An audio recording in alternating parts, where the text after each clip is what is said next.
Ухаанд монголчуудаа Mono English Bookstore-т амтар хүргэдэг weekly book review-гаараа Warren Buffett-ийн сургаалуудыг одоо хэлэхэд бэлэн болсон байна. The Essays of Warren Buffett гэж байгаа. За та бүхэн яг одоо Google дээр дэлхийн хамгийн шилдэг, дэлхийн топ баячуудын листийг харах юм бол за мэдээж Elon Musk-аас эхэлж байгаа бах, Jeff Bezos гэдээ явж байгаа бах, Zuckerberg байгаа.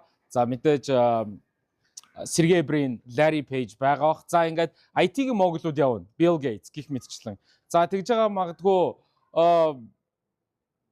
Louis Vuitton орж ирж байгаа тийм ээ. Bernard Carlos Slim Өмнөд Америкийн цахилгааныг баддаг нэгэн орж ирж байгаа гих мэтчлэн. За Koch Brothers газрын тос гээд.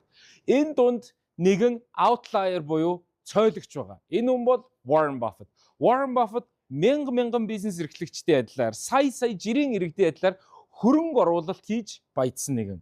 Хөрөнгө оруулах Berkshire Hathaway мэдээж алдартай хөрөнгө оруулалтын компани байгаа.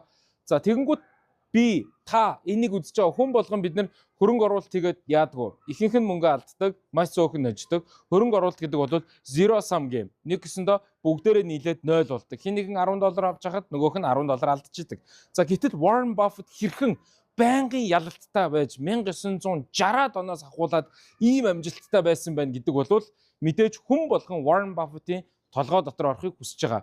Бүр тэгж ярих юм бол Warren Buffett-тэй 30 минут өдрийн хоол идэхийн тулд дуудлага худалдаа явагдаж $1.8 сая хүртэл хурж зөвхөн өдрийн хоол идэхэд $1.8 сая төлж Warren Buffett-тэй 30 минут зарцуулахыг хүсдэг нэгэн байдаг. За тэгэхээр Warren Buffett гэдэг бол хөрөнгө оруулалтыг хэрхэн хийдэг вэ гэдэг талаар маш олон газар лекц тавьж исэн, маш олон газар өөрийнхөө эрдэм мэдлэгийг хуваалцж исэн, ярилцлага өгж исэн. Тэгээ Warren Buffett-ийн эрдэм мэдлэгийг энд бол хуваарлцсан.